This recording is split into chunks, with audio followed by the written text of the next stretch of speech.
اللہ کی بات سچ تھی جو ہمیں کہہ رہا تھا کہ تمہیں مار پڑے گی. یہ تو عائشہ کی تفسیر ہو گئی، لیکن یہ لوگ اس کو بھی نہیں مانتے. اب آگے چلیے، سب سے بڑا مفسر خلیفہ ثانی سیدنا عمر فاروق کا عقیدہ بھی ذرا دیکھ لو. وہ رسول اللہ کے شاگرد ہیں، ان کا جو عقیدہ تھا تو ظاہر ہے وہ عقیدہ کس سے سیکھا ہوگا؟ رسول اللہ سے. وہ فرماتے ہیں بخاری 2566 میں، یا رسول اللہ کیف تکلم اجسادا لا ارواح لها، اے اللہ کے رسول آپ ایسے جسموں سے کلام فرما رہے ہیں جن میں روح موجود نہیں. معلوم ہوتا ہے کہ عمر فاروق کا عقیدہ تھا کہ مردے. مسند احمد جلد 2 صفحہ نمبر 287 پر لکھا ہوا ہے کہ عمر فاروق نے فرمایا، یا رسول اللہ اتنادیہم بعد ثلاث وهل يسمعون يقول الله انك لا تسمع الموتى. عمر فاروق نے فرمایا مسند احمد میں ہے کہ اے اللہ کے رسول آپ ان سے گفتگو کر رہے ہیں جن کو ہلاک ہوئے 3 دن گزر چکے ہیں. یہ تو 3 دن سے مردے پڑے ہیں، حالانکہ قرآن نے فرمایا انک لا تسمع الموتى کہ تو مردوں کو نہیں سنا سکتا، تو ان سے کیوں بات کرتا ہے؟ معلوم ہوتا ہے عمر فاروق کا عقیدہ بھی یہی تھا کہ مردے نہیں سنتے، اور ان کا نظریہ یہ بھی تھا کہ قرآن کے انک لا تسمع الموتى سے مردوں کے نہ سننے کی بات پکی ہے. یہ تو عائشہ صدیقہ کا عقیدہ ہوا اور عمر فاروق کا عقیدہ ہوا کہ مردے. اب ذرا بدر کی دیگر صحابہ کا عقیدہ بھی تو سن لو. جہاں عمر فاروق تو وہیں موجود تھا، اس کا عقیدہ کیا ہے کہ نہیں سنتے، اور قرآن کی وہی آیت بھی پیش کی. اب دیگر صحابہ بدر کا عقیدہ بھی تو دیکھ لو، مردوں کے بارے میں ان کا کیا عقیدہ تھا. موجود صحابہ بخاری جلد 2 صفحہ 573 میں ہے، قال ناس من اصحابہ یا رسول اللہ تنادی ناسا امواتا، کہ اصحاب رسول میں سے لوگوں نے کہا، اصحاب رسول میں سے لوگوں نے یعنی کافی سارے صحابہ نے کہا. کیا کہا؟ اے اللہ کے رسول تو ان کو آواز دیتا ہے جو مر چکے ہیں. انہوں نے تعجب کیوں کی؟ اس لیے کہ ان کا نظریہ تھا کہ مردے نہیں سنتے. مسند احمد جلد 2 صفحہ 276 میں ہے، فقال له اصحابہ یا رسول اللہ اتکلم قوما موتا، اے اللہ کی رسول آپ مردوں سے کلام فرما رہے ہیں. اس سے بھی معلوم ہوتا ہے کہ صحابہ کا عقیدہ تھا کہ مردے، ورنہ پھر پوچھنے کا مقصد کیا ہے؟ تعجب کیوں کرتے ہیں؟ اللہ اکبر. ایک اعتراض، یہ لوگ یہ کہتے ہیں کہ جب مردے نہیں سنتے تو رسول اللہ نے ان کو خطاب کیوں کیا؟ ان کو کیوں کہا کہ کیا حال ہے؟ کیوں کہا انا وجدنا ما وعدنا ربنا حقا هل وجدتم ما وعد ربكم حقا؟ ہمارے ساتھ جو اللہ نے وعدہ کیا تھا وہ تو ہم نے سچ پایا. کیا تمہارے ساتھ جو وعدہ ہوا تھا سچ نکلا کہ نہیں؟ کیوں کہا رسول اللہ نے؟ کون کہتے ہیں؟ یہ لوگ، یار لوگ جن کو ہم مشرکین مکہ کے رشتہ دار سمجھتے ہیں. کتنی بڑی، دیکھو ہم ان کی کتنی عزت کرتے ہیں، کیسے بڑے لوگوں کی رشتہ داری یہ انہوں نے خود مول لی. یہ خود شوقین ہے ان کے عقیدے کا. ورنہ کیا بات ہے جب قرآن نے 9 آیتوں میں 13 آیتوں میں کہا ہے کہ مردے نہیں سنتے، تم لوگوں کو کہتے ہو کہ سنتے ہیں. تمہارا مقصد کیا ہے؟ لوگوں کو قبروں پہ مجاور بنانا، لوگوں کو قبروں کے سامنے جھکانا، لوگوں کو مردوں سے آس لگانا، یہ تمہارا مقصد ہے. اور یہی مشرکین مکہ کا مقصد تھا. تو تمہارے پیشوا وہ اور ہمارے پیشوا وہ صحابہ کرام. یہ لوگ کہتے ہیں کہ پھر کیوں کہا رسول اللہ نے ان کو خطاب کیوں کیا؟ جواب، اس کا ایک جواب تو امی عائشہ نے دے دیا کہ انہوں نے فرمایا رسول اللہ کا مقصد یہ قطعا نہیں کہ وہ سنتے ہیں، کیونکہ پیغمبر قرآن کریم کی مخالفت کا تصور بھی نہیں کر سکتا. البتہ رسول اللہ کا مقصد یہ ہے کہ ان کافروں کو برزخ میں جا کر اب پتہ لگ رہا ہے کہ میں جو دنیا میں ان کو کہہ رہا تھا وہ حق اور سچ تھا. یہ بخاری جلد 2 567 پہ یہ جواب گزر چکا ہے. مگر دوسرا جواب سن لو.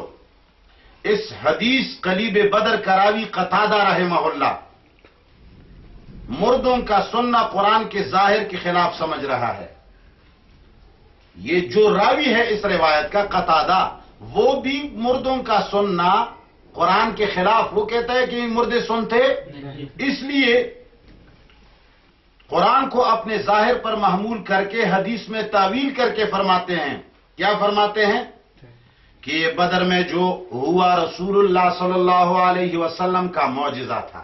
وہ کیا کہہ رہے ہیں؟ یہ رسول اللہ کا معجزہ تھا. قال بخاری جلد 2 صفحہ نمبر 266. قال قتادۃ احیاهم اللہ تعالی حتی اسمعهم قوله توبیخا وتصغیرا ونقمتا وحسرتا وندما. قتادہ فرماتے ہیں کہ اللہ نے ان مردوں کو کچھ دیر کے لیے زندہ کر دیا تاکہ ان کو نبی پاک کی بات سنا دے، زجر تبیخ کے لیے، ذلیل کرنے کے لیے، بدلہ لینے کے لیے، افسوس دلانے کے لیے، ندامت کے لیے. یعنی اللہ نے مردوں کو زندہ کیا تاکہ رسول اللہ کی بات سنا دے. اس کا مقصد یہ ہے کہ قتادہ کا عقیدہ ہے کہ مردے جب تک زندہ نہ ہوں تو نہیں سنتے. اللہ نے ان کو کیوں زندہ کیا؟ یہ رسول اللہ کا معجزہ تھا. اور اس کے لیے کسی کو زندہ کرنا یہ کوئی بڑی بات ہے؟ یہ تو اللہ کا دستور ہے. اور یہی معجزہ والی بات حق بھی ہے.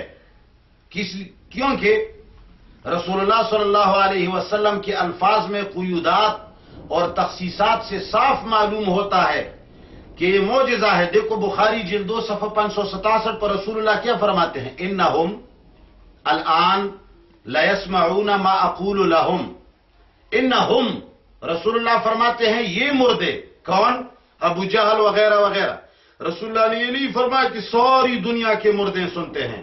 رسول اللہ نے فرمایا انہم، ضمیر خاص لوگوں کے، یہ مردے الان اسی وقت یسمعون سنتے ہیں ما وہ باتیں اقول لہم جو میں ان سے کہتا ہوں. یہ نہیں کہ ساری امت کی باتیں سنتے ہیں. انہوں نے کہا یہ مردے اسی وقت میری بات سنتے ہیں. اس کا کیا معنی کہ یہ مردے اس وقت میری بات سنتے ہیں، کسی اور کی بات کوئی اور مردہ نہیں سنتا. یہ تخصیص ہے. تو یہ رسول اللہ کا معجزہ ہوا اور اس میں شک نہیں. یہ رسول اللہ سے تو پتروں نے بھی بات کی ہے، رسول اللہ سے تو لکڑی نے بھی بات کی ہے. کیا تم اس کی بھی قائل ہو کہ وہ بھی بات کرتے ہیں؟ اور یہی جواب ہمارے فقہ حنفی نے بھی دیا ہے. فقہ کو تو مانو گے، قرآن اور سنت کو چلو نہیں مانتے ہو تم. فقہاء احناف کہتے ہیں، غایہ شرح ہدایہ جلد 2 صفحہ نمبر 484، فتح القدیر شرح ہدایہ جلد 2 صفحہ نمبر 447، روح المعانی حنفی تفسیر جلد 21 صفحہ نمبر 50، یہ تینوں کہتے ہیں اما کلامہ علیہ السلام اہل القلیب فقد کانت معجزۃ لہ علیہ السلام. وہ فرماتے ہیں کہ رسول اللہ کی بات کرنا بدر کے مردوں سے یہ ان کا معجزہ تھا. تم پیغمبر تھوڑی ہو کہ تمہاری بھی بات سنیں، وہ تو پیغمبر تھے. یہی وجہ ہے کہ صاحب مشکات، یہ لوگ مشکات کو بہت زیادہ پیش کرتے. وہ مشکات میں آیا ہے کہ مردے سنتے ہیں. ان سے کہو کہ مشکات کو کھول کر کے ذرا دیکھ تو لو. مشکات نے جہاں یہ واقعہ ذکر کیا ہے تو وہاں صفحہ نمبر 543 ہے، باب المعجزات میں ذکر کیا ہے. کہاں ذکر کیا ہے؟ باب المعجزات. یعنی مشکات کا مصنف بھی یہ سمجھ رہا ہے کہ یہ رسول اللہ کا معجزہ، لیکن یہ لوگ کبھی نہیں مانیں گے، اس لیے کہ ان کا مقصد یہ ہے قبروں کے سامنے جھکنا، قبروں والوں سے مانگنا، قبروں والوں کی پوجنا اور ان کی عبادت کرنا. ان کا مطمع نظر ہی یہی ہے. مشکات جلد 3 صفحہ نمبر بلکہ حدیث نمبر 5938، یہ باب المعجزات میں انہوں نے ذکر کیا ہے. تو یہ ثابت ہو گیا کہ یہ رسول اللہ کا معجزہ تھا. یہ کہیں ثابت نہیں ہوتا کہ ساری امت کے مردے سنتے ہیں.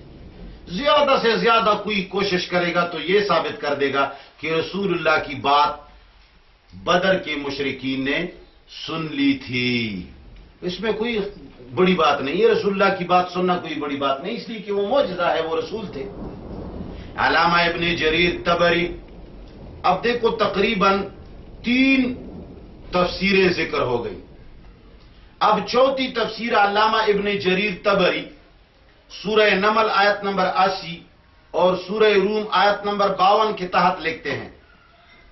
تفسیر ابن جریر طبری جلد 21 صفحہ نمبر 36، وہ فرماتے ہیں کہ جس کا ترجمہ یہ ہے، وہ لکھتے ہیں کہ آیت کے اندر اللہ تعالیٰ نے کافروں کی ایک مثال بیان کی ہے، جس کا معنی یہ ہے کہ اے محمد، آپ ان مشرکوں کو جن کے کانوں پر مہر لگا دی گئی ہے آپ کچھ سمجھا نہیں سکتے. قرآن مجید کی نصیحتوں کو سمجھنے کی قوت ان سے سلب کر لی گئی ہے. اس طرح آپ ان مردوں کو بھی سماعت عطا کر کے کچھ سمجھا نہیں سکتے جن کی قوت سماعت سلب کر لی گئی ہے. ابن جریر طبری کیا کہتا ہے کہ جس طرح رسول اللہ کہ جس طرح اللہ تعالیٰ نے مردوں سے سننے کی طاقت سلب کی ہے تو ان کو سنا، اسی طرح ان کافروں سے اللہ نے وہ توفیق لی ہے، نصیحتوں کی قوت سلب کر لی ہے تو ان کو بھی نہیں سمجھا سکتا. پھر حوالہ قتادہ کا دیا ہے، آخر میں لکھتے ہیں ھذا مثل ضربہ اللہ للکافر فکما لا يسمع المیت الدعاء کذالک لا يسمع الکافر. کہتے ہیں کہ یہ اللہ نے کافروں کی ایک مثال بیان کی ہے کہ جس طرح میت کسی کی پکار نہیں سنتی اس طرح کافر بھی نہیں سنتا. سمجھ گئے کہ نہیں؟ اور قتادہ رحمہ اللہ کی مذکورہ روایت جس طرح ابن جریر نے ذکر کیا، اس طرح عبد ابن حمید، ابن المنذر، ابن ابی حاتم نے بھی ذکر کیا، اور تمام تحریرات در منصور امام سیوطی کی کتاب جلد 5 صفحہ نمبر 114 پر تمام کی عبارات موجود ہیں کہ اللہ جل جلالہ نے ان کو زندہ کیا اور رسول اللہ کی بات سنوا دی اور پھر مردہ کیا. امام قرطبی سورہ فاطر آیت نمبر 22 کے تحت لکھتے ہیں، قرطبی جلد 13 صفحہ نمبر 232 فرماتے ہیں کما لا تسمع من مات کذالک لا تسمع من مات قلبہ. کہتے ہیں کہ جس طرح کما لا تسمع من مات کذالک لا تسمع من مات قلبہ، جس طرح تو مردوں کو نہیں سنا سکتا اس طرح ان کو بھی نہیں سنا سکتا جن کے دل مردہ ہو چکے ہیں. امام علوسی الحنفی لکھتے ہیں روح المعانی جلد 21 صفحہ 55 اکثر مشائخنا على ان المیت لا يسمع استدلالا بقوله تعالى انك لا تسمع الموتى وبقوله تعالى وما انت بمسمع من في القبور ولذا لم يقولوا بتلقين القبر. کہتے ہیں ہمارے مسلک یعنی احناف کے اکثر اکابرین کا مسلک یہ ہے کہ مردے نہیں سنتے، اور دلیل یہ دیتے ہیں کہ اللہ تعالیٰ نے فرمایا کہ تو مردوں کو نہیں سنا سکتا سورہ نمل کی آیت، اور تو قبر والوں کو نہیں سنا سکتا سورہ فاطر کی آیت. یہی وجہ ہے کہ مشائخ اور اکابر احناف تلقین قبر کی اجازت نہیں دیتے، کیونکہ ان کا خیال یہ ہے کہ مردے. اب دیکھو ابن جریر طبری بھی یہی کہتا ہے، امام قرطبی بھی یہی کہتا ہے، امام علوسی الحنفی بھی یہی کہتا ہے. ذرا ابن جریر طبری متوفہ 310 کا ایک اور حوالہ اور عبارت بھی سن لو. تفسیر ابن جریر 7 نمبر جلد صفحہ نمبر 118 میں لکھتے ہیں فَجَعَلَهُمْ تَعَالَى فِي عَدَادِ الْمَوْتَى الَّذِينَ لَا يَسْمَعُونَ صَوْتًا وَلَا يَعْقِلُونَ دُعَاءً وَلَا يَفْقَهُونَ قَوْلًا. اللہ تعالیٰ نے کفاروں کو مردوں میں شمار کیا جو کہ واقعی نہ ہی آواز اور پکار سنتے ہیں، نہ ہی بلاوے کو سمجھتے ہیں، اور نہ ہی کسی کا قول کو جانتے ہیں. مردوں میں سننے کی قطعاً صلاحیت نہیں، بس وہ مردے ہیں. اور ابو القاسم جار اللہ محمود بن عمر الزمخشری 538 میں وفات پا گئے ہیں، وہ تفسیر کشاف جلد 1 صفحہ نمبر 503 میں لکھتے ہیں ان الذین تحرص یا محمد علی ان یصدقوک بمنزلۃ الموتى الذین لا يسمعون. اور اے پیغمبر جن کفار سے یہ تم توقع کرتے ہو کہ وہ تمہاری تصدیق کر لیں گے تو یہ توقع نہ کیجئے، کیونکہ وہ کافر تو مردوں کی طرح ہے اور مردے وہ ہوتے ہیں جو سنتے نہیں. علامہ نظام الدین نشاپوری لکھتے ہیں غرائب القرآن جلد 3 صفحہ 72، ایک اور نسخہ ہے جلد 7 صفحہ نمبر 137، وہ لکھتے ہیں ان الذین تحرصوا علی اصول ایمانہم بمنزلۃ الموتى الذین لا يسمعون، وہ کفار جن کی ایمان لانے کی تم امید رکھتے ہو پیغمبر، وہ مردوں کی طرح ہے جو سنتے نہیں۔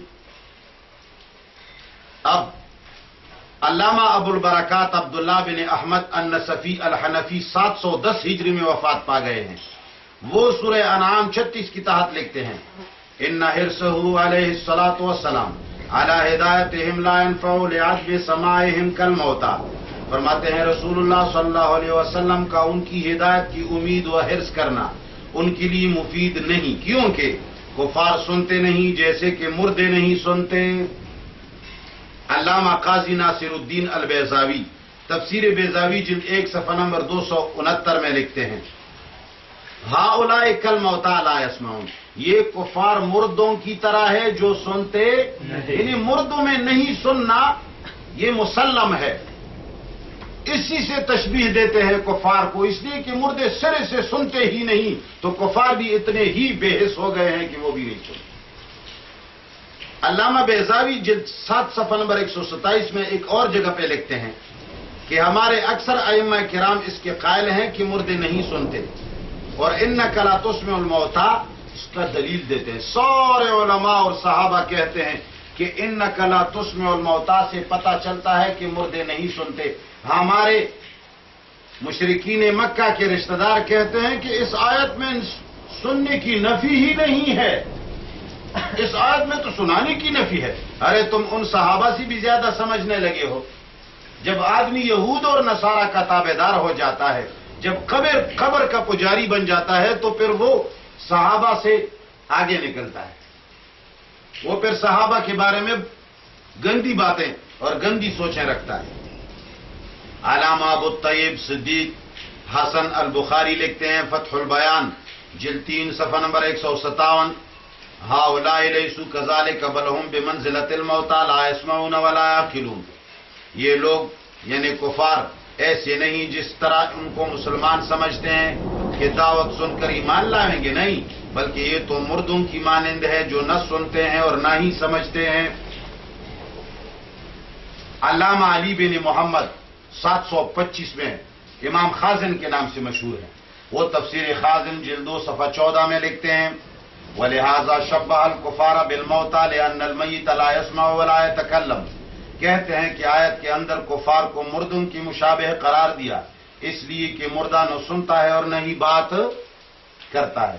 دیکھو کتنی تفاسیر کا حوالہ میں دوں گا، جامع البیان صفحہ نمبر 112 پہ بھی یہی لکھا ہے، کبیر جلد 4 صفحہ 53 پہ بھی یہی لکھا ہے، ابو سعود جلد 4 صفحہ 58 پہ بھی یہی لکھا ہے الموتى لا يسمعون کہ مردے نہیں سنتے۔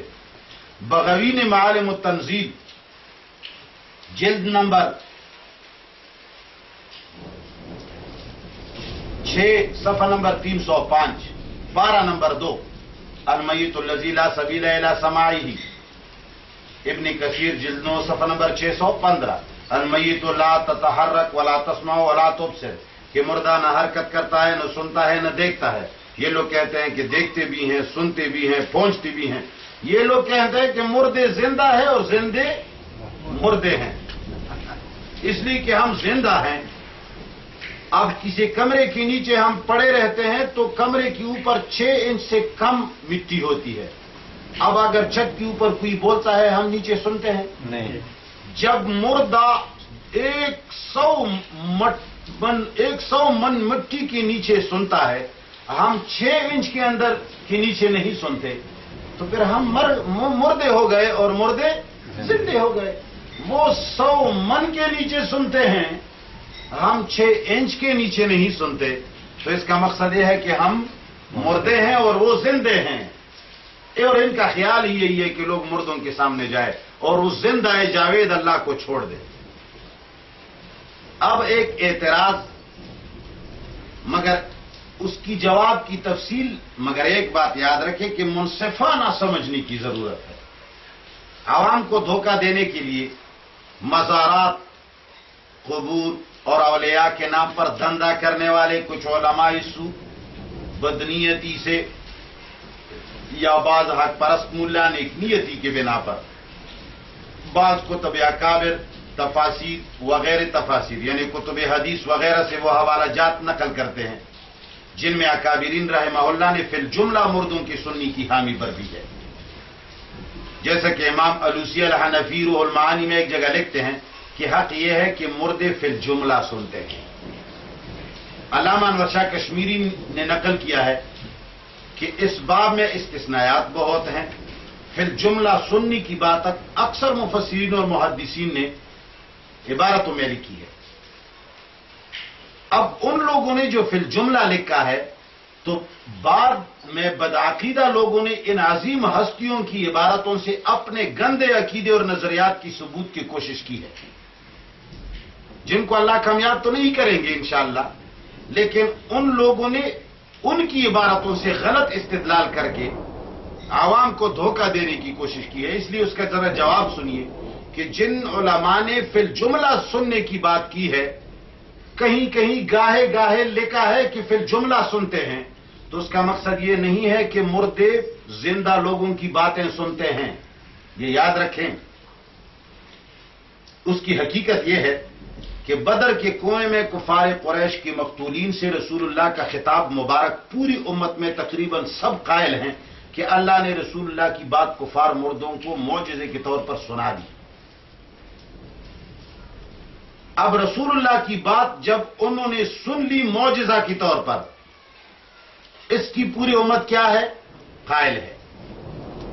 اور یہ جواب پہلے بھی گزر چکا ہے. دوسرا جواب، جب مردہ کو قبر میں رکھ کر لوگ واپسی کرتے ہیں، نکیر و منکر فرشتے سوال جواب کے لیے آ کر مردے کو اٹھاتے ہیں، تو مردہ لوگوں کی واپسی میں پیروں کا چھاپ سنتے ہیں.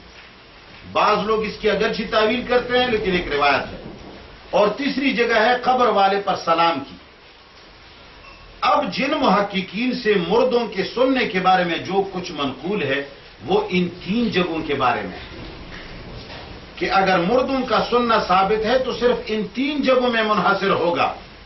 سمجھ گئے میری بات کو؟ جہاں علماء نے فی الجملہ سننے کی بات کی ہے، انہوں نے رسول اللہ کے کفر بدر کے کفار کو سننے اور سنانے کی بات کی ہے. فی الجملہ سے مراد کیا ہے ان کا؟ کہ مردوں نے بدر کے اندر رسول اللہ کی بات معجزتاً سن لی تھی. ان لوگوں نے وہاں سے اٹھا کر کی ساری مردوں کے اوپر تقسیم کر دی. فی الجملہ سے مراد وہ تین جگہ ہیں جہاں سننے سے کوئی شرک لازم نہیں آتا. چنانچہ امام علوسی لکھتے ہیں والحق ان الموتى يسمعون في الجملہ. پھر آگے لکھتے ہیں ان السماع مطلقا وكذا سائر الاموات وكذا سائر الاحساسات ليس الا تابعا للمشيئة فما شاء الله تعالى كان وما لم يشاء لم يكن فيقتصر على القول بسماع ما ورد السمع بسماعه من السلام ونحوه وهذا الوجه الذي يترجح عندي. روح المعانی جلد 21 صفحہ 28 فتح الملہم میں شبیر احمد کاشمیری جلد 2 صفحہ 479 پہ لکھتے ہیں حق بات یہ ہے کہ مردے فی الجملہ سنتے ہیں، نہ کہ ہر جگہ ہر ایک کی بات، کیونکہ بے شک سماع مطلقاً اور اسی طرح تمام احساسات مشیت باری تعالی کے تابع ہیں. پس جو اللہ چاہے وہ ہوتا ہے اور جو نہیں چاہے نہیں ہوتا. اس لیے جن چیزوں کا سننا حدیث سے ثابت ہے انہی پر اختصار یعنی بس کیا جائے گا.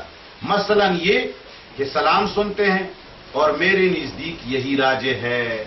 یعنی انہوں نے فرمایا کہ تین جگہوں میں جو سننا آیا ہے کہ رسول اللہ نے کفار سے بات کی، اللہ نے معجزتاً سنا دی، یا مردہ واپسی کرنے والوں کی پیروں کے چھاپ سنتے ہیں، اگرچہ اس کی تصریح آگے آ رہی ہے کسی دوسرے طریقے سے ہمارے امت علماء نے ان کی تعویل کی ہے، لیکن انہی مقامات پر منحصر سمجھا جائے گا. یہ نہیں کہا جائے گا کہ سارے مردے ساری باتیں سنتے ہیں اور ہر ایک کی سنتے ہیں.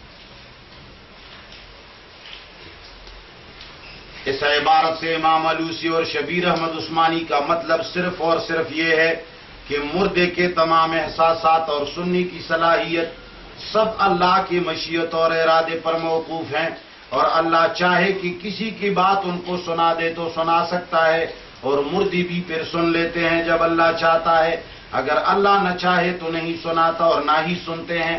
اب اللہ کا ارادہ کس کو معلوم ہے کہ کب کسی کی سناتا ہے، اس لیے ہماری اوپر واجب ہے کہ ہم صرف انہی مقامات میں سننے کے قائل ہو جائیں جہاں نص حدیث سے ثبوت ہو.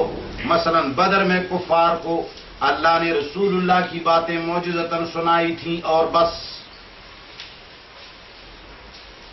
انشاءاللہ العزیز